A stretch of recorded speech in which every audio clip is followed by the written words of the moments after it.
Hi everybody, I'm just getting ready for the Graveyard Shift Talk Show. And what I'm doing is I am doing a live video feed on my smartphone, and because it's just been so much hell doing the webcam on the computer while at the same time broadcasting on my server. So I'm trying it this way to see if it'll work.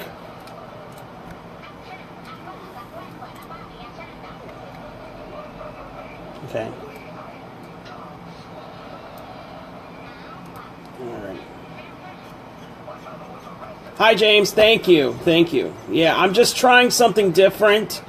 You know, it's, we'll see what happens. Move it. No, that doesn't work. Guess I could. I'm trying different angles here. Hold on a second, guys.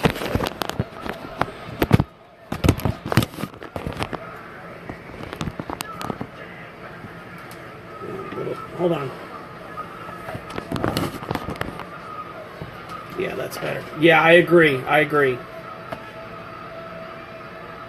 Okay. Now, if you guys want to listen to the entire show with the audio and everything, with all the music, along with this video feed, go to, thank you, James. Thanks, buddy. Go to blogtalkradio.com/thegraveyardshift. I'm going to go live in like 5 minutes, and you can go there and watch the, you know, well, listen to the show. Let me know if you like this background. I kind of wanted to give a little, you know, planetary solar system kind of feel. I think I like this better than the way I did it before, because it was so choppy before, right? It was really bad. So just kind of work. Just kind of chill out for a minute while I get all of my stuff ready here.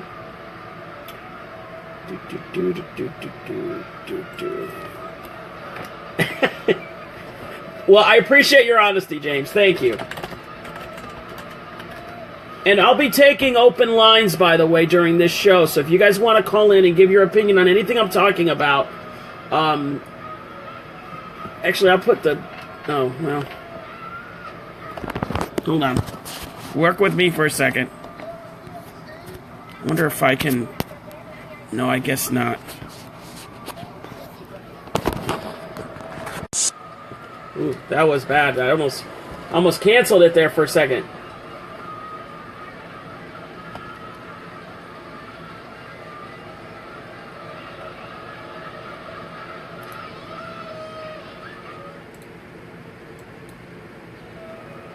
Okay, so I'll be discussing multiple topics. This is season 9, episode 3 of the Graveyard Shift Talk Show, and I'll be discussing the Mandela Effect, Nibiru, the planet Nibiru or Planet X, depending on how you just say it, and the flat Earth. Now, I doubt that I'll be able to get to the full gravity of each of those topics on the show, but we'll see.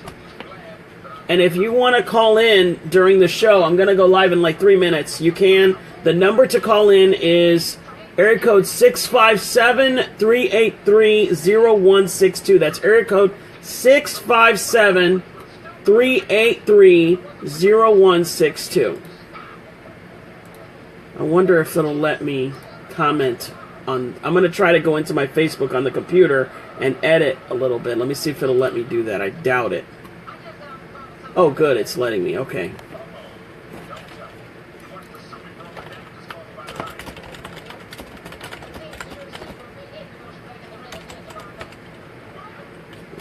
Three.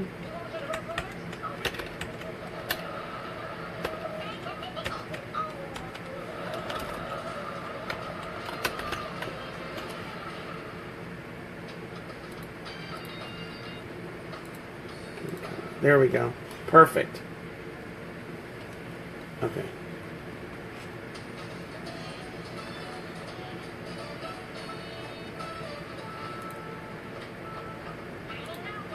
By the way, if you're hearing something in the background, that's Amy watching. I think she's watching Family Matters on Hulu. Well, thank you for sharing the video, James. I really appreciate that. Thank you very much.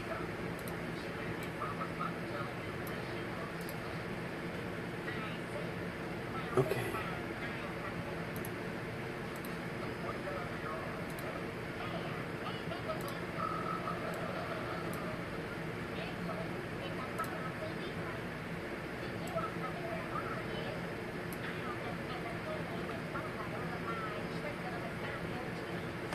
About a minute to go before we go live.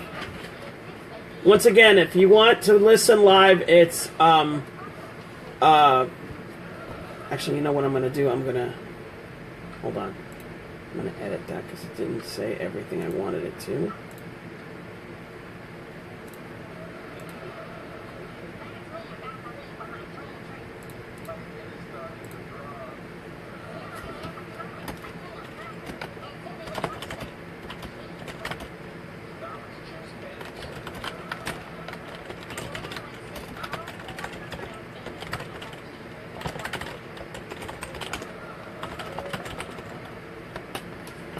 There.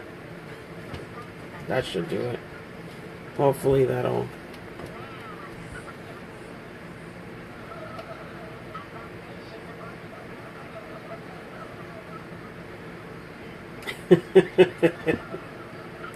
Thank you, by the way, for the shirt. Appreciate the shirt comment. I like it too. I don't remember where I got it. Okay, here we go, guys. We're almost on the air here. In seconds. Once again, that's www.blogtalkradio.com/thegraveyardshift.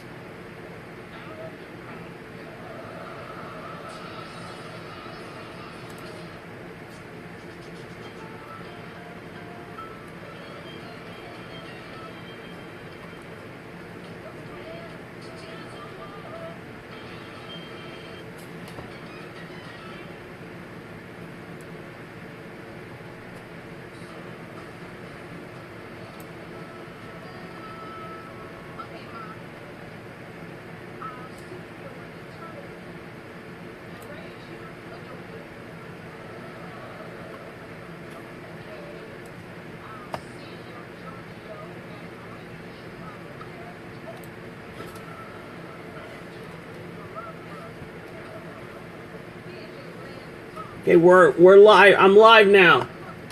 blogtalkradio.com/thegraveyardshift.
By the way, this song, if you're listening to the show right now on the Blog Talk Radio, this song that I'm playing right now was written by Cosmic Punch. It's by Juan Gonzalez and Ryan Michalski.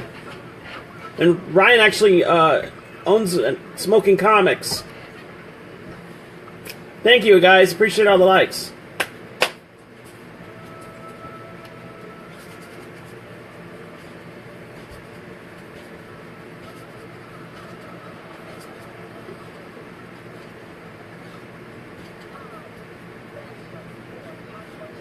See what Emmy's got in store for you.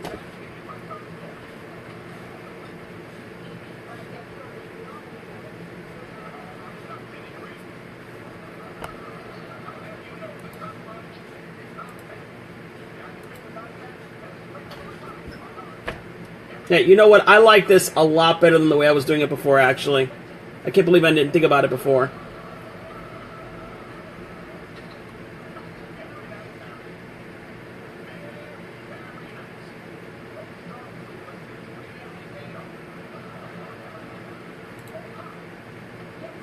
Here we go.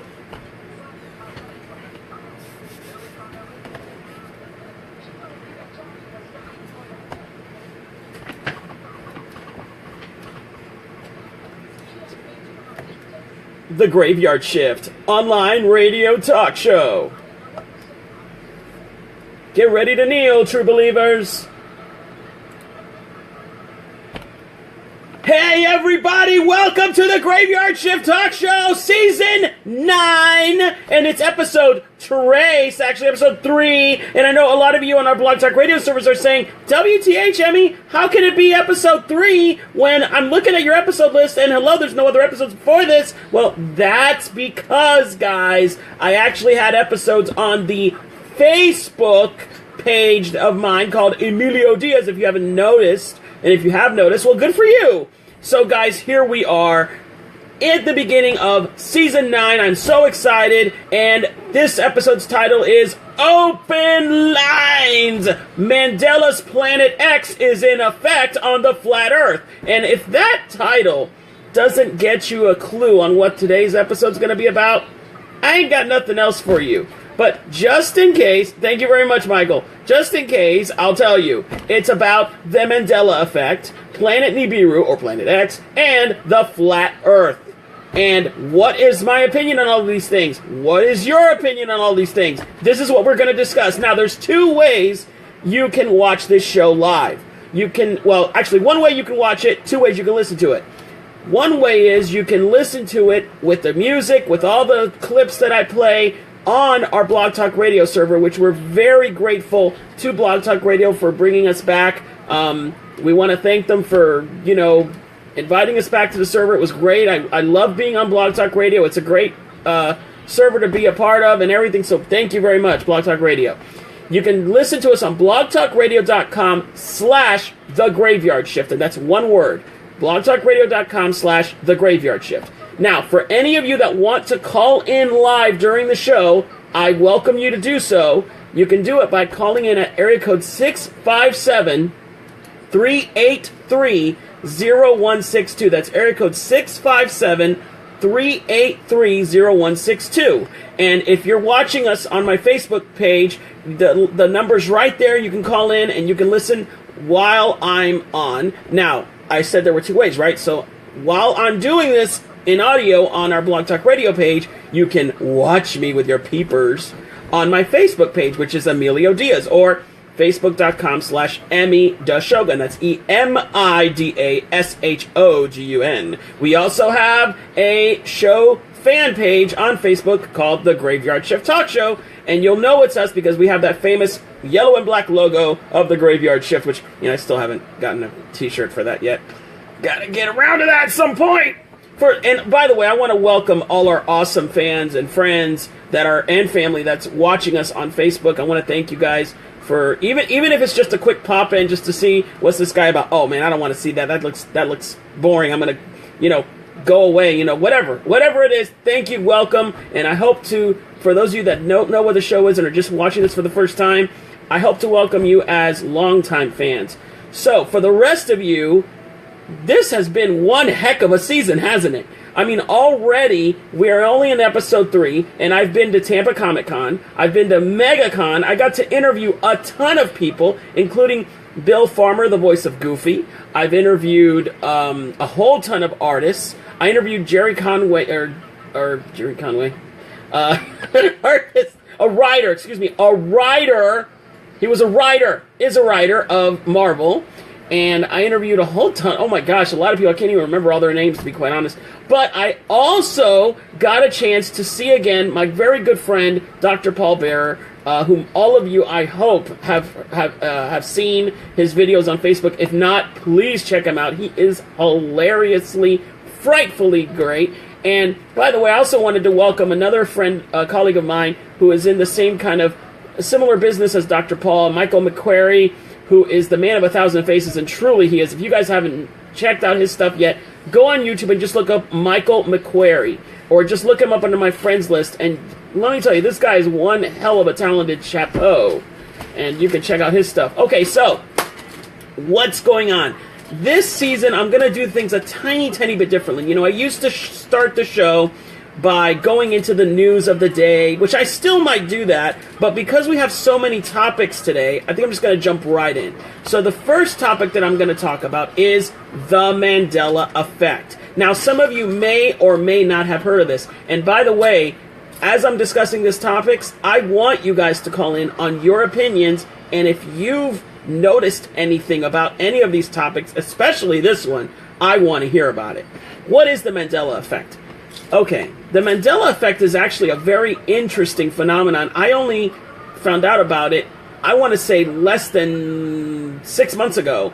And I actually have my brother-in-law, Matt, to thank for that. He's the one that let us in on it. And it truthfully blew my mind. And what it is, it's a collective misremembering of a fact or event. Now, there's a lot of theories as to how this happens, okay? Now, what that means is there are so many examples of how I can tell you about. Basically, the biggest one is how this all got started. It was started by a woman named Fiona Moon, and you can look her up, and she's the one that kind of started it all. It was at one of the Dragon Cons, and her and a friend were discussing how whatever happened to Nelson Mandela, and one of them thought he died, and the other one thought he's still alive.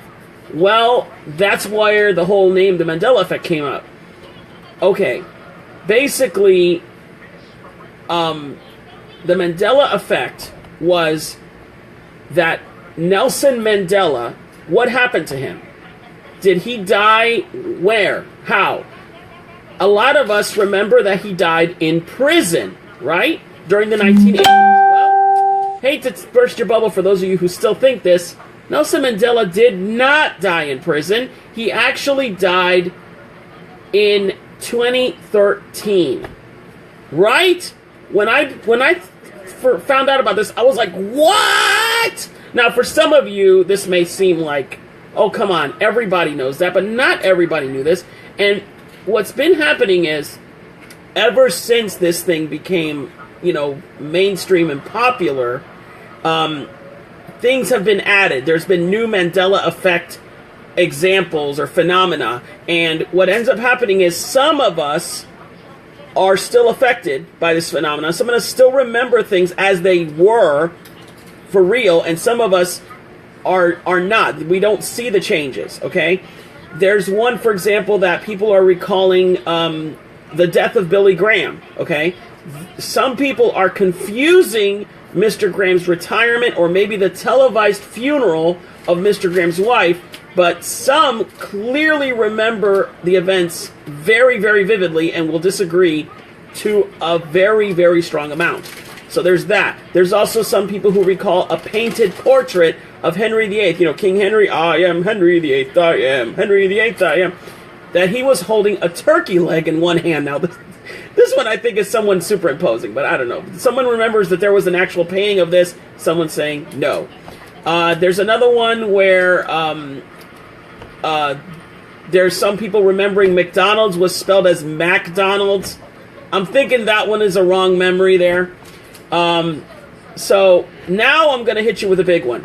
How many of you remember reading about the Berenstain Bears? Hands up. I know I did. Well, what if I were to tell you that the way you think they spelled that is wrong?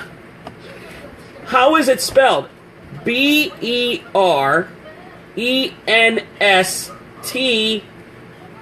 what? A-I-N or E-I-N? Therein lies the trick, doesn't it? A lot of people grew up with the series, and it remembers that the Berenstain Bears were spelled S-T-E-I-N. Go look up a book of them right now. It's not E-I-N. It's A-I-N. And I know if you remember this as vividly as I do, you are going to be blown away, because I remember it as being E-I-N. Berenstain, like Stein, you know, like they're Jewish or whatever. which, you know, made me wonder if they were Jewish, why were they eating pork one day? Well, anyway, maybe they were Reformed Jews, I don't know. Anyway, so I'm curious about that. Well, people have actually found books of the bears spelled this way instead of A-I-N. They found it spelled E-I-N. And there's kind of the trick about all this. People are actually finding, like in old VHS tapes of different things, or pictures in newspapers, what have you. They're finding proof that things have been changed. Now, let's pause for just a second. Okay, how are things changed, right? That's a question that's asked a lot. Well, depending on how deep you go into this thing, some of the people who are into this a lot, which I am, but not to like an insane degree, they say that there's some kind of Illuminati New World Order group that is actually in control of it. Now, I'll leave that to you, to whether you want to believe that or not. I do not necessarily subscribe to that particular theory, because it would require an insane amount of power to make that kind of change. And also, it begs the question, why? Why would they go to the extent of changing something so menial, so, you know, little as that, you know? And it's not just these things. I mean, there's cereal boxes that have been, you know, changed in the sense of how we remember them and how they really were, or how they were changed, you know, things like that. Now, what else? So this kind of goes into that whole parallel universe, alternate realities thing. So a lot of people say, well, it's not that it's in your memory that's messing up, it's that another universe is crossing into ours and, you know, mixing. Now, let me tell you this, before you start scoffing and laughing at me, this is an actual theory that many scientists, including Neil deGrasse Tyson himself and Michio Kaku, who are both noted astrophysicists, they actually subscribe to, or at least, I'm not saying they believe in it, but they say it's probable.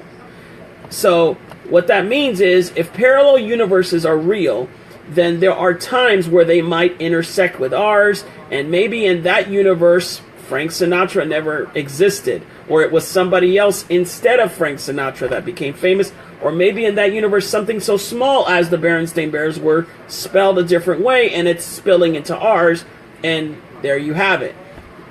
And I get it. I understand. I know it sounds absolutely ludicrous, okay? Some of these things, actually a lot of these things to me, they seem like what was happening is what's called false memory, okay? What is false memory? False memory, if I can find the definition here, is a psychological phenomenon where a person recalls something that did not happen. Okay? It's often considered in legal cases regarding, unfortunately, childhood sexual abuse. This phenomenon was initially investigated by the pioneers Pierre Janet and Sigmund Freud. In fact, Freud wrote about this in The Etiology of Hysteria, where he discussed repressed memories of childhood trauma and their relation to hysteria. And, you know, you can go into this. That's a whole subject in of itself. Now, that's not what this is. Okay, a lot of people mistake false memory for the Mandela Effect. It's not. It's basically just people remembering certain things a certain way, and you're dead certain about it. For example, one famous case is Oscar Mayer. How do you guys remember the Oscar Mayer logo? Do you remember it as OSCAR-MEYER? Or is it MAYER? Let's sing it together. My baloney has a first name. It's OSCER. Sorry. I'll start over. My baloney has a first name. I can't spell. It's OSCAR. My baloney has a second name. It's MAYER, not MEY. So a lot of us are remembering it as MEY. I actually am not sure about this one. I don't know if I remember it as the other way. I'm kind of freaked out by it. A lot of this stuff is like, what? What about, how many of you out there are Sex and the City fans? Some of you? What if I told you that it's not the way you remember it? How is that show actually written? Is it Sex in the City or Sex and the City? Well, I hate to tell you, but it's Sex and the city, not sex in. And before you start making fun, oh, come on, that's just people remembering it incorrectly, there's an actual image of the misspelling as you remember it. And I'm going to share it with you right now on this Facebook feed. I'm going to share it with you right now. Here we go. Let me see if I can... Here's the address of the picture. I don't know if it's going to show. I don't know if that'll show, actually. Oh, there we go. There, you can see it. I just posted a picture of the sex and the city, how it's supposed to be spelled. So there you have it. And what about, that's one thing. What about Queen? How many of you guys are Queen fans? Do any of you remember We Are the Champions? How did that end? Do you guys remember how that song ended? Does anyone remember, you know, no time for losers, 'cause we are the champions of the world, except he never said of the world. But you remember it. I remember it. What? If you see the video of him singing this song, and this is the song, this is the song that they played on the radio stations, he doesn't say what we all remembered him saying. It drives me nuts. So I'm going to share this with you. Hold on a second if I can. Here we go. Yeah. Come on. Where are you? There you are. Okay, I'm going to share this with you so you guys can see it for yourself. Okay. Here's a link to the We Are the Champions, and if you fast forward to the very end of that video, you know, obviously open it in a new tab so you don't lose this, you can see how he does not say of the world at the very end, and it will blow your mind. I know, because it blew my mind. I couldn't believe it. So that's another one. Let's keep going with this, right? There's a whole ton of different... And by the way, while I'm doing this, you can call the show and tell me what you think of any of this and what you also remember as being different. Or if you want to ask me, has anything else changed that you know of? Has this changed? You know, give me a call at area code 657-383-0162. That's 657-383-0162. You don't have to give your name. You can make up a name or whatever. And I won't broadcast who you are or whatever like that. I mean, unless you want me to. And we can discuss this. What about, how many of you are Monopoly fans? Like Monopoly the game? You guys remember Rich Uncle Pennybags, the guy with the monocle, except guess what? He never had a monocle. I actually was bothered by this because I thought he did, but he never did. We are, again, this is another Mandela Effect that we are remembering this, and something has changed, right? So this is another one of those things, like, did it change, or are we just remembering wrong? But there sure are a lot of these incidents that we're remembering wrong. That's kind of where all of this is coming from. Okay? So, let me see. Chick-fil-A is not spelled C-H-I-C or C-H-I-K. Okay? Now, this one I really think, I know, actually, is just us remembering incorrectly. A lot of people say Darth Vader says, Luke, I am your father. Darth Vader never says that. I remember, I even have a VHS tape where he says, no, I am your father. And, okay, thank you, Jeremy, thank you. Yeah, I thought he said it. That's what I'm saying. This freaks me out. I mean, this stuff blows your mind. If you get into this, if you really get into this Mandela Effect stuff, it will blow you away, because I could not freaking... It just keeps going. Like, there's other stuff, too, that I never knew was this way. And it's, again, it's not about that we're remembering it wrong. Something happened. There's some kind of change that occurred, and I don't know what. You know, it depends what you believe in, okay? I honestly don't know what the answer is. I just know it can't be all explained as remembering incorrectly, because there's too many things. Okay, getting back to what I was talking about. Darth Vader always has said, no, I am your father. Because remember, Luke said, Obi-Wan told me enough. He told me you killed him. And then Darth Vader says, no, I am your father. Some people are saying he says, Luke, I am your father. Which, no. Let me just squash that right now. He did not say that. He said no. Okay. Let me see. Okay. All right, this one's going to blow you guys away. How many of you remember being a child and watching the Mr. Rogers Neighborhood, right? Because I know I did. Remember the first line? How does that go? It's a beautiful day in the neighborhood, a beautiful day for a neighbor, except no. Nope. I hope you're sitting down. He does not say that anymore. He says it's a beautiful day in this neighborhood. Oh, yes, he does. Go look it up. Open a new tab and look it up. He does. He says it's a beautiful day in this neighborhood. I know it freaked me out because I never remembered him saying that. I'm like, what? So there you go. Okay, let me see. Kit Kat does not have a dash between the name. It's just Kit Kat. But we remember it having a dash, right? I know I do. All right. Here's another one. How many of you remember that Sinbad, the comedian? How many of you guys remember that Genie movie he did back in the 90s? Except he never did one. So, now this one, I'm thinking people are inserting him where it's actually Shaquille and Kazam. Okay, James brought up a very good one. Interview with a vampire or interview with the vampire. That's true. A lot of people are remembering it one way or the other. And I think that's a fairly recent one, so I'm glad you brought that up.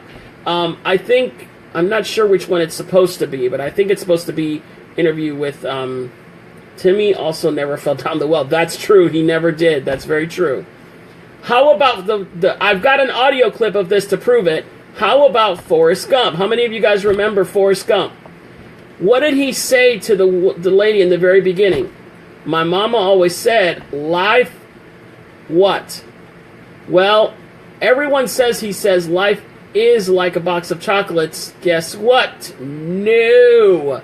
He actually says life was like a box of chocolates. And I'm going to play it for you right now so you can hear it for yourself. Let me find it. Here we go. Are you ready, guys? I'm going to play it on the Blog Talk server. If you want to listen to this, you got to open a new tab or new window and go into blogtalkradio.com/The Graveyard Shift. No, Jeremy, it's not. It's life was like a... I know, I thought it was like that too the whole time, but it's not. I'm going to play the audio clip right now. If you go to that link on the pinned comment and just open it a new tab, I'm going to play the audio clip right now.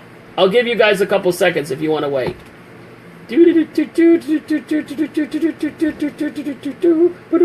and it does make sense, but we always thought that it was the other way around. So here's the audio clip, and here he is, and you can hear it for yourself. Here we go.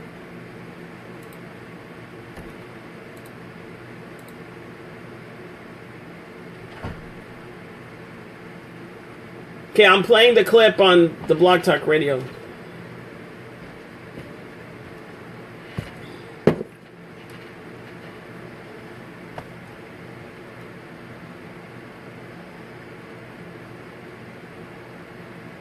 He's offering her the chocolate.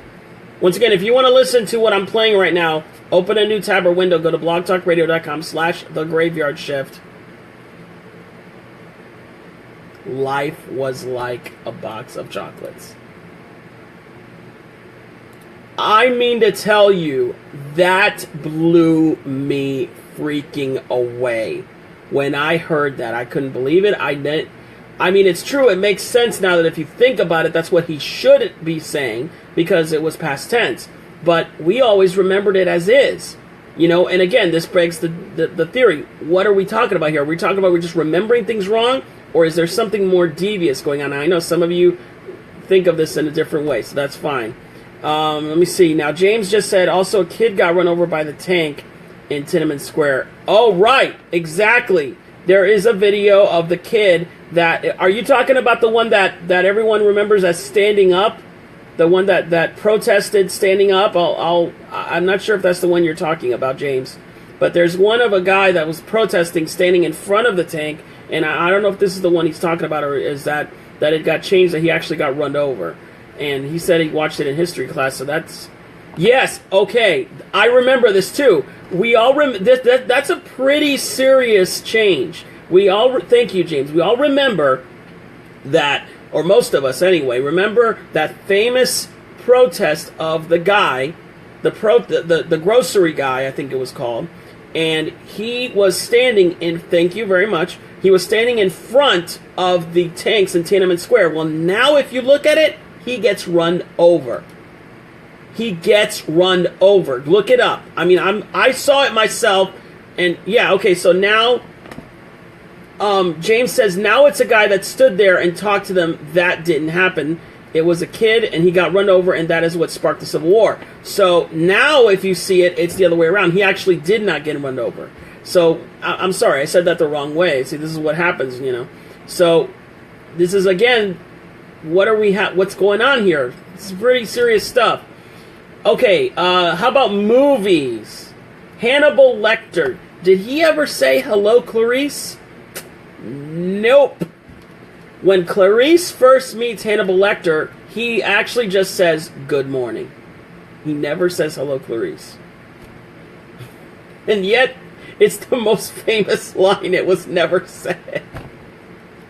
Oh my gosh. And this one, I think James said earlier, the Queen in Snow White never said, mirror, mirror on the wall.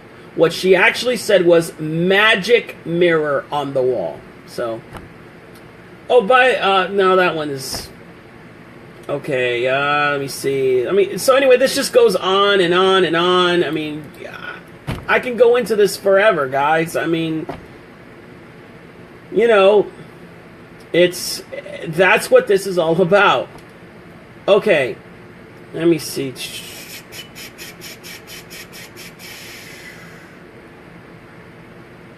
Okay, so... Again, with the Mandela Effect, there's so much... Oh, James says that our life is a lie. Now, I know James subscribes to the theory about... I think you told me before, you subscribe to the theory of parallel realities and all that stuff. And that's cool. I know a lot of people do. I don't know about that. I do think there's a possibility. Now, whether or not it's intersecting with ours and or actually replacing our reality, that's a whole nother matter. Because you got to stop to think... Why is it only certain things, you know, and are they doing it in a gradual, and if it's if it's an actual person doing this or group doing this, are they doing it as a gradient effect, so we're only seeing certain things changing? And by the way, for those of you joining us, we're discussing the Mandela Effect, and if you can look it up, go online, look up Mandela Effect, and you'll see what it is. And again, if you guys want to call in, nobody's called in yet, but that doesn't surprise me. Nobody ever calls in. It's area code 657-383-0162. That's area code 657-383-0162. And I knew this was going to happen, that I was going to get into a topic this long, because one of these topics could take up the whole show. Anyway, I'll just finish this thought, and then I'll go on to the next topic. It's really, you know, I would think if there was an evil organization, like let's say the Illuminati or NWO, and they were trying to change our reality in the sense of doing this Mandela Effect, I would think they would do it in a more grandiose manner. Okay, so James just put something down. I think he's told me this before. We destroyed our reality in 2012 when we discovered the God particle, and the merger didn't work well, hence why some of our minds are from our world and some of them are from the new one. I've heard of this theory before. Yes, I've heard of this. Some people say that when we discovered the God particle in the CERN collider, look it up, it happened, something happened. You know, some of us know about this apparently, and some of us don't. And this is up to you whether you believe it or not. It doesn't. Some people believe it, some people don't. You know. And like I said, I don't know. I'm still, yes, I agree that there is something seriously weird going on here. And I do believe in parallel universes, but I don't know whether I don't know if I believe in that yet, to that extent. I'm still, you know, reading about it and getting into it. Okay, so that's that. I have to stay true to the topic of the show, so I don't want to become the entire thing, become the Mandela Effect. You know, so now this next topic goes into Planet Nibiru. Now, Planet Nibiru is kind of sort of in the Mandela Effect topic in the sense that there is an alternate reality factor to it. But Planet Nibiru is basically linked to the whole Mayan calendar thing. The universe I know you believed.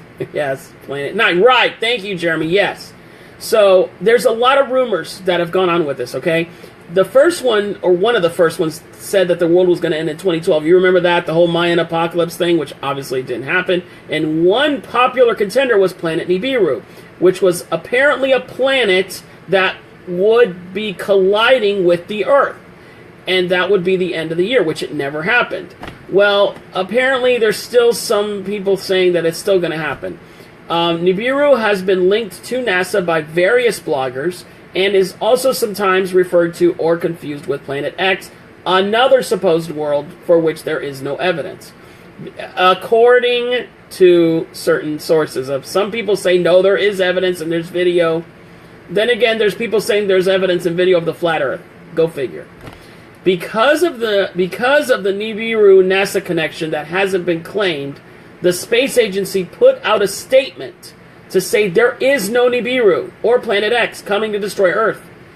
What is in this story is they go into the true science and history of it, okay?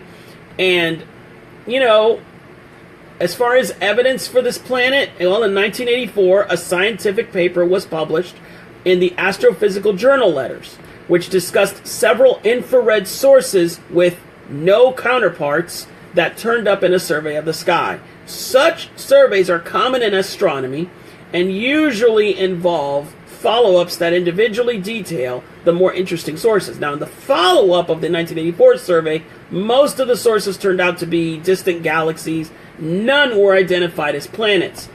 Both papers, by the way, are available to the public. You just have to look up Astrophysical Journal Letters, 1984. Now, a planet with an orbit so eccentric that it took 3,600 years to orbit the sun would create instabilities inside of the 4.5 billion year old solar system.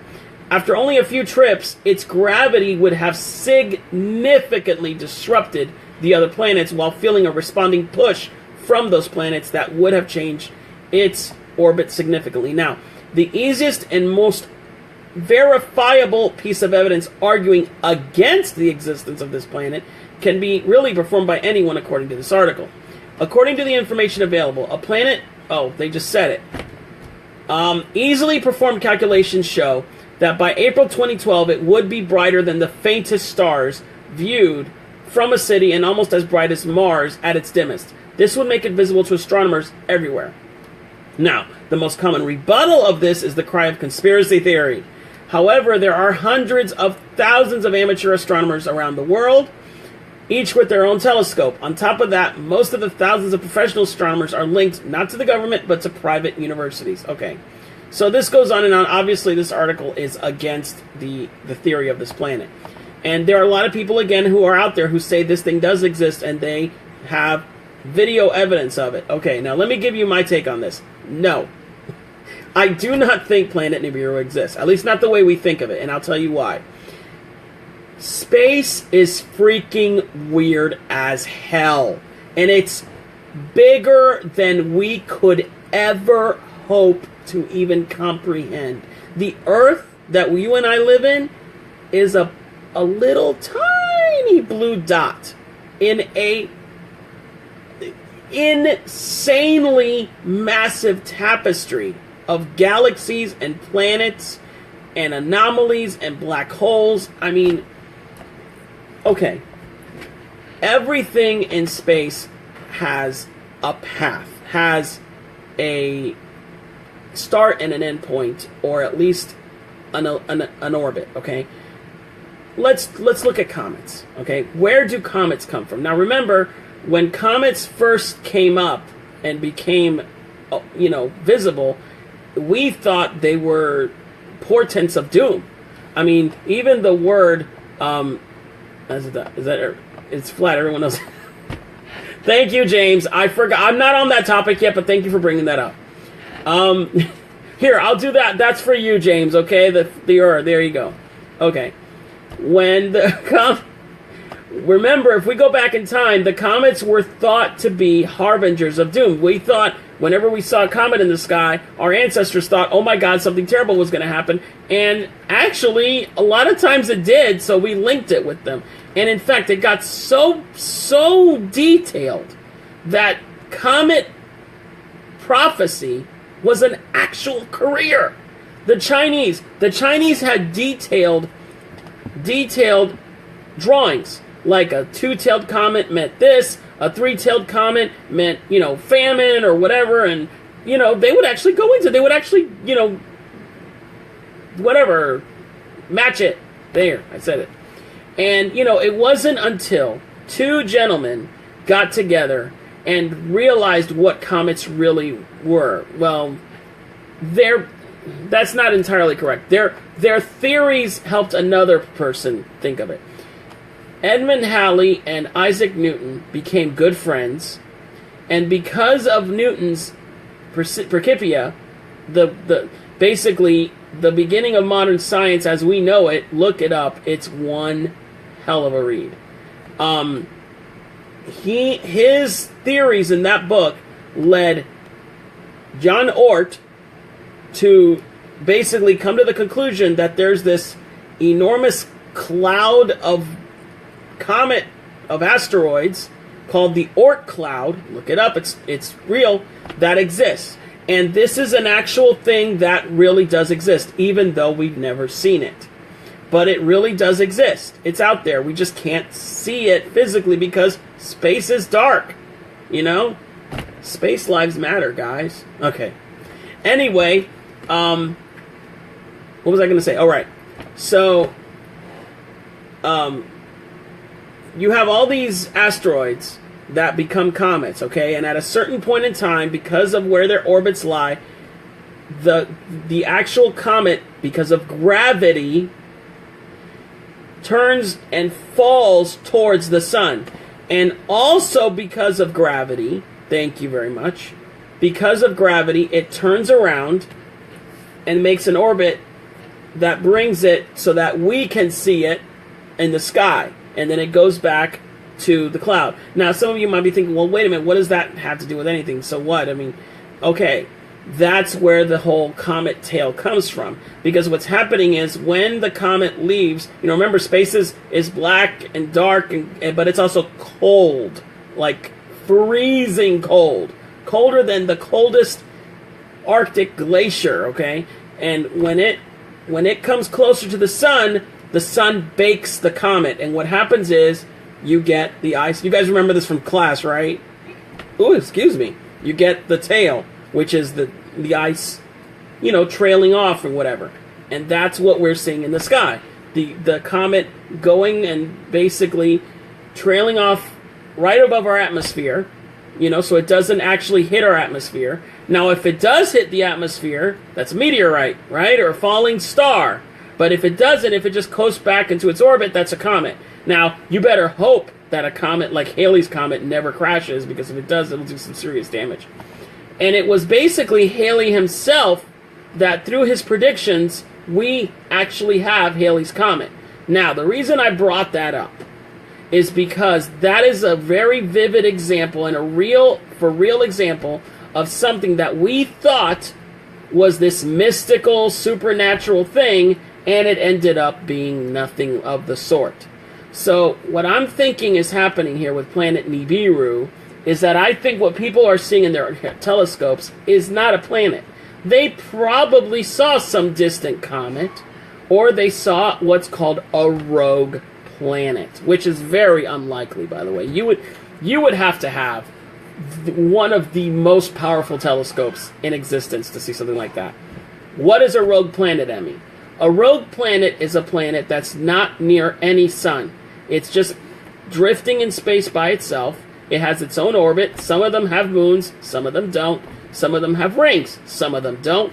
And they have zero atmosphere that we know of, and no life that we know of. And they're either called rogue planets or dark planets or whatever. But my point is, if you just went out in space, it would be very, very verifiable that you could just run into one, unless, you had like spaceship headlights or something. So That's what a rogue planet is. So maybe what these people are seeing is a rogue planet way in the distance, and they're thinking, oh my god, that's planet Nibiru. Now, the reason why planet Nibiru does not exist in the context that it's coming to get us is that a planet, an actual planet that we're talking, like even the size of a moon, if it came towards us, it wouldn't even take it to be as far away from us as the sun in order for us to feel its effects already. I mean, think about it. We're talking about a planet. So we're talking about a planet moving against all the orbits of all the other planets, making a beeline straight for Earth. And it's not just us that it would affect, guys. It would affect all the other planets, Venus, Mercury, Mars. I mean, we wouldn't even see it coming. Because by the time it came close to the sun, notice I said close to the sun, that would already affect the orbit of every other planet. I mean, it would be equivalent to, you know how those, you know, in pool, the game of pool, and you have them all set up in a rack at the very beginning of the game.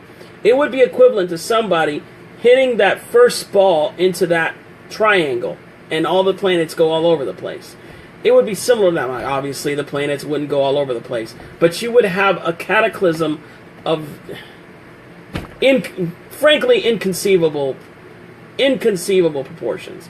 And not, first of all, that would never happen, because everything in space has a path. And if we haven't run into a planet yet, we won't. Now, what I will tell you what will happen. The sun will die at some point. You and I won't be alive when this happens. This will happen billions of years in the future. And, okay, so James brought up, you mean like all the hurricanes? No, dude, not even close. It would just happen like that. Like, it would, if it came close to the sun, in a sense that it would be affecting us, we wouldn't even notice anything. I mean, basically, we would be vaporized. Because what would happen is, well, first of all, if the sun didn't vaporize it before it came to us, because we're talking about something coming probably closer than Mercury, okay? And Mercury is pretty damn hot. If it came closer than that, it would be vaporized. And exactly, it would get burned up in a heartbeat. Now, that's that. Now, if it doesn't do that, if it goes another way, let's say it doesn't do that.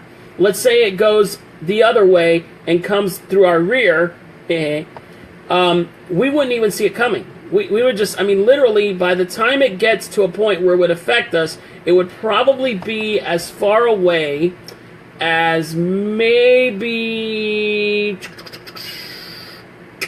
Jupiter.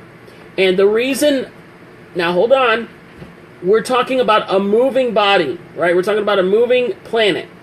Because of the forces of nature, space-time, you have to take into consideration the centrifugal force and the kinetic and the resting energy that goes along with this thing that would basically follow it and precede it, okay? Because remember, we're not just talking about energy behind it. There's also energy in front of it. That energy would affect Earth, and it would not affect it in a gradual way. It would affect it in a instantaneous way. And there's a way that you can test that. There are actual scientific experiments that you can make to test how something, when you drop it on the ground, what that energy of it hitting the floor can do, okay? Because there's kinetic energy, there's resting energy, and then there's the energy of the actual, It's called Bruce Willis. Well, yeah, Bruce Willis or Chuck Norris, either of them could save us, for sure, I agree. But anyway, so that's why I think if this thing really existed, honestly, we wouldn't even know about it. We wouldn't even see it in the telescope. It would just, bam. I mean, well, we would, no, we would not even see it. Because, and another reason I know this would happen is because when we look at space, we're not looking at real time. We are looking at it in time travel. The sun is 8 minutes before. So whenever you look at the light that the sun produces, we're seeing the sun as it is 8 minutes prior. And every heavenly body is its own time. So one star we could be looking at, and that could be that star at, I don't know, 5 years ago. Because light it takes time for the light of that star to reach us for us to see it. Which is why that planet, the light of that planet, would not, by the time it reached us, we would be already dead. Because the effects of the energy waves of that planet crashing towards Earth, it would completely disintegrate us. So we wouldn't even see it coming. Okay. Whew. Okay, last topic. Flat Earth. Okay, there are people who believe the Earth is flat. And this thing has gotten so popular that actual celebrities like Shaquille O'Neal have come forth saying they believe. If you go on YouTube, if you want to have some fun, go on YouTube and look up Flat Earth. There are a myriad of videos out there that say that it really is flat. I know, but they say it. If you want to believe in this, go ahead. So, right, yeah, James. Because everything else is round, but the Earth is flat. Makes sense. I agree, right? I know. I actually did a show just about this topic. We had a caller calling in from up north somewhere, and, of course he was against it. I wanted somebody for it, but, there you go, James. Thank you for the link of the Flat Earth today. So there you have it. So, and they say that, we only see it as round because that's how NASA is manipulating the images, and if you go, there are people who say they have plain videos. Right, New Age Flat Earthers, exactly right, Jeremy. There are, Flat Earth people who have videotaped their plane trip, and they say you can see it flat, except, okay, first of all, I've seen these videos. It is so obvious that they have modified the video. I mean, it's like laughably obvious. It's like some of these UFO videos, which are fake. I mean, I believe in UFOs. I actually saw one when I was in high school. I couldn't believe it myself. It scared the hell out of me, and my grandmother saw it too. I'll go into that one day. In fact, I actually went into it on a previous show. You could probably find it. But anyway, it's the same thing. These guys say they have proof, but it's not. There's no proof of it. The Earth is round. We have so much evidence of this. I mean, if you can't believe a live feed from the International frickin' Space Station that shows a round Earth, I don't know what to tell you. Not only that, but we have astronauts that have actually gone around the Earth. Oh my God. Thank you, James. Why hasn't anyone taken a picture of the edge of the Earth? I agree, it would be one hell of a travel destination. That's true. I don't know, guys. I mean, there you have it. Guys, I'm sorry. It looks like we're out of time. I thought I was going to have more time, but apparently I don't. So, thank you to all of you who participated in the Facebook chat. We didn't have any callers, but that's how it goes sometimes. But at least we had participants in the Facebook chat, so that's good. I'll take that any day. Next Wednesday, be on the lookout. I will be playing the interview with Brad Steiger, the paranormal author celebrity himself. So be on the lookout. He has several books coming out. I can't wait to read them. And thank you very much, Jeremy. So you can listen to this show anytime live, Wednesday nights at 9 p.m. Eastern Standard Time. And I'll be doing these Facebook Live video feeds along with the show. So you can watch me while you listen if you want. And I want to thank all of you for coming and participating in our Facebook feed. And for those of you that are listening to us on our Blog Talk server, thank you very much. And by the way, you can subscribe to past episodes on iTunes. I think we're also on Spreaker. And aside from that, I want to thank Cosmic Punch. They're the band that provided the music. The theme song for the Graveyard Shift that you heard in the very beginning is from Cosmic Punch. So I want to thank them very much. And again, thank all of our viewers and listeners. Now, if I can find where you know what? I don't think I have the exit. I really don't. All right, well, this will be the exit then. Thanks, guys, for listening. This is Andy from the Graveyard Shift. I'll see you next week. Peace out. Bye, everybody. Thanks for watching.